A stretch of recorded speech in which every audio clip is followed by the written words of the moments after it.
السلام عليكم ورحمة الله وبركاته. مرحبا بكم في خبر جديد بفوتس.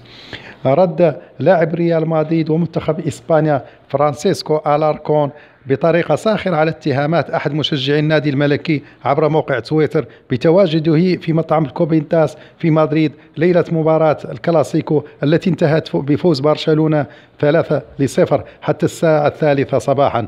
حيث أجاب إسكو: مستحيل، لأننا كنا في فالديبيداس المدينة الرياضية لمدريد، لعله يوجد أكثر كثير من إسكو هناك. ولم يشارك إسكو بالكلاسيكو أمام برشلونة بقرار فني من المدرب زين الدين زيدان، ما اعتبره كثير من المحللين خطأ جسيم من الفرنسي أدى إلى هزيمة ثقيلة للميرينغي أمام الغريم التقليدي برشلونة الذي أصبح يبتعد بفارق 14 نقطة.